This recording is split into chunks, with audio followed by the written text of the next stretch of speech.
The year was 1305, and London's streets echoed with the cries of vendors, hawking wares, and the clatter of horse-hooves on cobblestone. But on this August morning, a different sound would soon fill the air, the roar of a bloodthirsty crowd gathering to witness what would become one of history's most notorious executions. The man they came to see, DWAS William Wallace, the Scottish Nightwoe, had dared to defy the English crown and unite his countrymen against foreign rule. What transpired that day was not merely an execution, but a carefully orchestrated theatre of cruelty. Designado destroyed both a man and the symbol he represented. The popular imagination, shaped by Hollywood films and Roman titles, has sanitized Wallace's phenomenons into something almost noble, a quick death for a brave hero, but their reality was far more sinister and infinitely more brutal. King Edward Icknown, as Longshanks, had crafted Wallace's punishment not just as retribution, but as a message that would go through generations. Was to be a death so horrific, so public, and so thoroughly documented that it would serve as a warning to any onwo dared challenge English authoritative method. Chosen was hanging, drawing, and quartering, a punishment reserved for that represented the absolute pinnacle of judicial cruelty in medieval England. This wasn't simply about ending a life, it was about the systematic destruct of human dignity, the obliteration of hope, and the creation of a spectacle so terrifying that it would haunt the collective memory of Scotland for centuries to come. Today, we strip away the myth and examine the unflinching reality of William Wallace Finnell. Ours to understand the full horror of Wallace's execution, we must first grasp the world that created it. Medieval Scotland in the late 13th and early 14th centuries was a land caught between independence and subjugation, where the concept of nationhood, while still forming, and loyalty was often determined by survival rather than sentiment. The Scottish Wars of Independence had erupted following a succession crisis, and Edward I saw an opportunity to bring Scotland under direct English control, viewing the Northern Kingdom as a rebellious province rather than a sovereign nation. William Wallace emerged from this chasnet as a nobleman seeking power, but as a landowner driven by personal loss and national outrage. His family had suffered under English occupation, and when he raised his sword at Stirlingbridge in 1297, he did so with the Furov, a man who had lost everything, and the vision of one who saw what Scotland could become. His victory there was more than tactical, it was symbolic, proving that English heavy cavalry could be defeated, and that Scottish independencia's not merely a dream. But Edward Thefn was not a king who tolerated fiends. Known for his ruthless oppression of Welsh resistance and his expulsion of Jews from England, Longshanks understood that rebellion was like fire, it could spread, if not thoroughly extinguished. Wallace's Essex had to be not just reversed, but transformed into a cautionary tale. The English king needed to demonstrate that challenging his authority would result in consequences so severe that they would deter future generations from even resistance. The political context of 1305 was crucial to understanding Wallace's fate. By this time, most Scottish nobles had submitted to Edward's rule, seeing accommodation as preferable to annihilation. Wallace's constant resistance made him not just an enemy of England, but an embarrassmento. The Scottish aristocracy who had chosen submission, his capture became a priority, not just for military reasons, but for political necessity. His very existence challenged the legitimacy of Scotland's surrender. The hunt for William Wallace lasted years, involving an extensive network of spies, informants and collaborators. Edward I placed a substantial bounty on Wallace's head, and the English administration in Scotland worked systematically to isolate him. Potential supporters, the net gradually tightened, as former enlisted against him, driven by fear, greed, or simply the desire to survive in a world where association with Wallace had come synonymous with death. Their betrayal came, as it often does, in such stories, from within. In August 1305, Wallace was captured near Glasgow, likely through the treachery of Sir John Mnt. a Scottish knight who had submitted to English rule. The exact circumstances remain debated by historians, but the outcome was clear. The man who had become a symbol of Scottish resistance was now in English hands. His capture was now waited in London as a great victory, but For Edward the Fur, it was only the beginning of what he intended to Beulah-Lace's ultimate humiliation. Thegony, from Scotland to London, was itself a form of torture designed to break Wallace's spirit before his final punishment. Bound and guarded, he was paraded through English towns, where crowds gathered to see the infamous Scottish rebel. This was such at its most calculated the transformation of a hero into a spectacle, a leader into a curiosity. By the time Wallace reached London, he had already endured weeks of degradation. Both this ordeal was far from over. The trial of William Wallace was illegal, fast, but it served an important propaganda purpose for the English crown. Held at Westminster Hall on August 23, 1305. The proceedings were conducted in Latin, a language Wallace likely did not understand. He was charged with treason, murder, sacrilege, arson, and various other crimes against the English crown. Verity was not lost on contemporary observers. Wallace was being tried for treason against the king he had never acknowledged as his sovereign. When given the opportunity to speak, Wallace declared that he could not be guilty of treason against Edward I because he had never been Edward's subject. This defiant response sealed his fate, though in truth, the outcome had been predetermined. The trial was theatard to provide a legal veneer. Tohat was essentially a predetermined execution. The judges all appointed Bidwood. The Fur had no intention of showing mercy to the man who had become this symbol of Scottish resistance. The charges against Wallace were carefully crafted to justify the severity of his punishment. Treason was the most serious offence, punishable by the full horror of hanging, drawing, and quartering. The additional charges of murder and sacrilege, referring to his attacks on English soldiers and clergy, were designed to portray him as a criminal rather than a warrior. The English legal system had become a weapon of terror, and Wallace was to be its most prominent victim. The sentence was pronounced with ceremonial gravity. Wallace was to be drawn through the streets of London, hanged by the neck but not until dead, disemboweled while still alive, beheaded, and his body cut into 4 parts. Each element of this punishment carried symbolic meaning. The drawing represented his degradation, his rejection by heaven; the disembowelling, his spiritual corruption; and the quartering, his complete destruction. This was not merely execution but annihilation. The morning of August 23 RD 1305 dawned clear and warm in London. The city had been preparing for this spectacle for days, with scaffolds erected and crowds gathering from across England to witness the death of the Scottish rebel. The authorities had turned Wallace's execution into a public holiday, complete with vendors selling food and drink.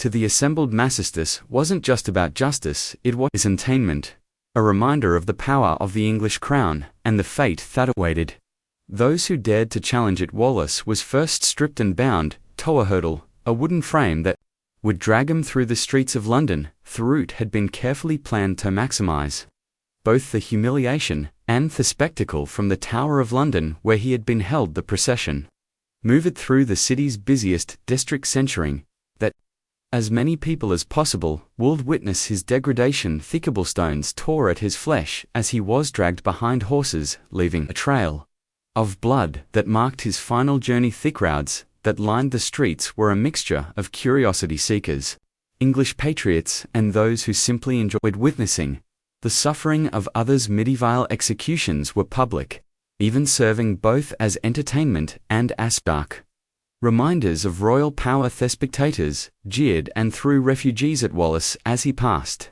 their behavior encouraged by the authorities, who wanted to ensure that his final moments were as humiliating as possible. This was state-sponsored cruelty on a massive scale. The procession moved slowly, allowing maximum time for the crowds to gather, and for Wallace's suffering to be prolonged. Contemporary accounts describe him as conscious throughout this ordeal, his eyes fixed on some distant point, as if seeing beyond the immediate horror of his situation. Whether this was defiance or resignation, or simple shock, remains unseen, but witnesses noted that he never cried out or begged for mercy, a detail that would later become part of his legend. At Smithfield, London's traditional execution ground, a scaffold had been erected specifically for death. The crowd here was even larger and more boisterous than along the route, with vendors selling pies and aloe to spectators who had claimed the best viewing positions hours earlier. The carnival atmosphere was deliberate. English authorities wanted Wallace's death to be remembered not as a martyrdom but as a celebration of English justice and power. The executioner, a professional who had likely performed dozens of such killings, began his work with practiced efficiency. Wallace was first hanged by the neck, but rope was positioned to ensure strangulation rather than a quick deathbeat breaking the neck. The crowd watched it. He struggled for breath, his face turning purple, his body convulsing in the universal dance of death by asphyxiation. But just as consciousness began to fade, he was cut down, still alive, still aware of what was happening to him. What followed was the most horrific part of the entire ordeal. While Wallace was still conscious, the executioner began the process after him using a sharp knife, cut open the abdomen, and began removing the internal organs. One by any contemporary accounts described the victim's screams as unlike anything the witnesses had ever heard, a sound that seemed to come from the depths of human suffering itself. The executioner held up each organ for the crowd to see before throwing it into a fire that had been prepared for this purpose. The Smith. Burning Wallace's entrails was not accidental in medieval thought. The bowels were considered the seat of emotion and compassion. By burning them while he watched, the executioner was symbolically destroying Wallace's humanity, reducing him to something less than human in the eyes of the crowd. The smell of burning flesh and organs filled the air, adding another layer of horror. An already nightmarish scene. Through of this, Wallace remained conscious, eyes open and aware. Even as his body was systematically destroyed, some accounts suggest that he continued to speak, though what he said has been lost to history. The executioner's skill lay not just in causing maximum pain but in keeping the victim alive as long as possible. Death would come as a result, as the culmination of suffering. Finally, mercifully, the executioner moved to complete his grisly work. Wallace's head was severed with a single stroke of a sharp axe, ending his suffering at last. But even in death, the humiliation he continued. The head was held up for their crowd to see, blood still dripping from their neck before being set aside for later display. The body was then cut into 4 quarters, each piece held up for the crowd's inspection. Like cuts off meat in a butcher's shop, the disposal of Wallace's remains was as calculated. As his execution, his head was dipped in tartar preserve and mounted on a spike on London Bridge, where it would remain 4 years as a warning to anyone who might consider challenging English authority. For quarters of his body were sent to different Scottish cities, Newcastle, Berwick, Stirling, and Perth, where they were displayed publicly as reminders of the fate that awaited rebels. This distribution of Wallace's body parts was more than mere brutality. It was a form of political communication, each perceived as a message to the local population, a physical reminder of English power and the consequences of resistance.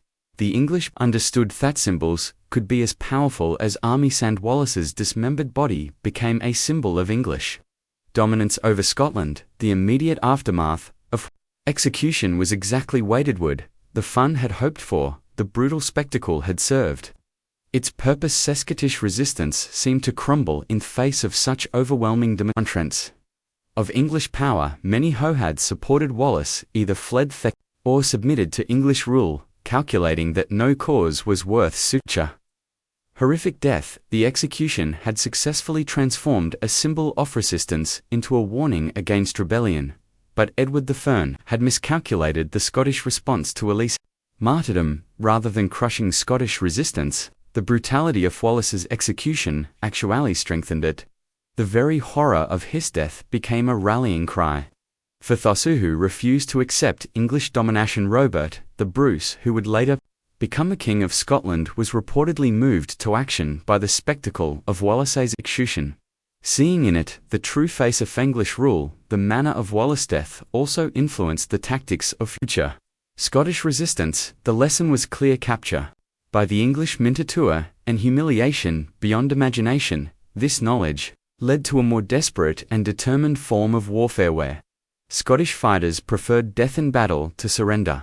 Wallace's execution had created a culture of no, where mercy was neither expected nor given. The political ramifications extended beyond Scotland's borders. Etheropan kingdoms watched the Wallace execution, with interest and horror, seeing in it a demonstration of English methods that could easily be applied. Tatham.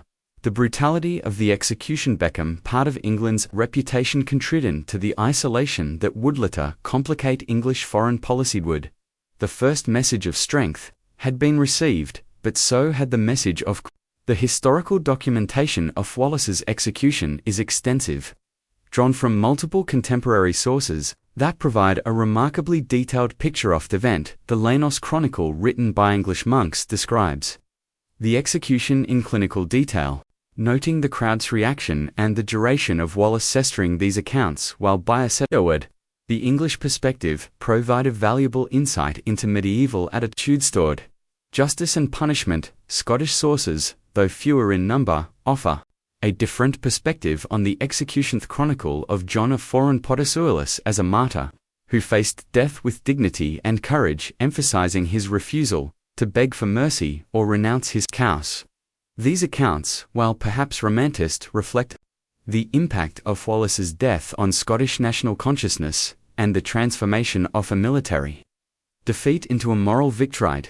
Legal records of Wallace's trial and execution provide perhaps the most objective account of the events.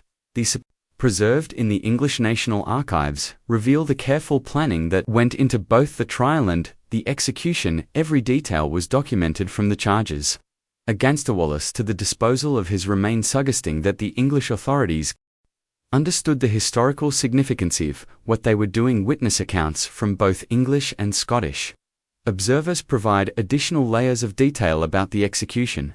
Some describe their crowd's bloodthirsty enthusiasm, while others note the apparent dignity with which Wallace faced his death. These varied perspectives highlight the complexity of the event and its different meanings for different audiences. The legacy of William Wallace's execution extends far beyond that immediate political consequences. Ophir's death in the centuries that followed his story became a foundational myth of Scottish nationalism, inspiring generations of Scots to resist for indemnation. The very brutality of his execution transformed him from into a symbol of martyrdom and resistance that proved more powerful in death than he had been in life. The execution also influenced the development of international law and concepts of human rights. Later, legal scholars would point to Wallace as an example of judicial cruelty that violated fundamental principle of human dignity. The notion that even enemies of the state deserved basic human treatment began to emerge apertly as a reaction to excesses like Wallace's execution. The cultural impact of Wallace's death can be seen in the literature, art, and music that emerged in subsequent centuries, from medieval ballads to modern films.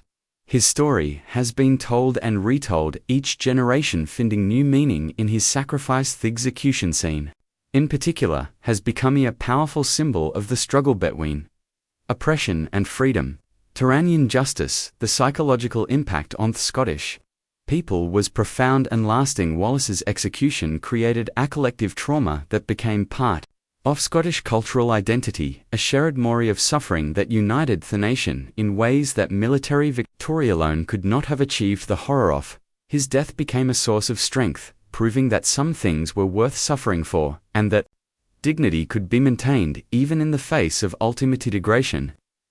The method of execution chosen for Wallace, hanging, drawing, and quartering, was itself a statement of both nature of medieval justice and the relationship between ruler and subject. This particular form of execution was reserved for traitors, those who had violated the sacred bond between king and subject. By applying it to Wallace Edward, the fine was asserting that inhabitants of the British Isles were his subjects, whether they acknowledged it or not. The public nature of the execution was equally significant. Medial justice was theatre designed to reinforce social hierarchies and political relationships through spectacle.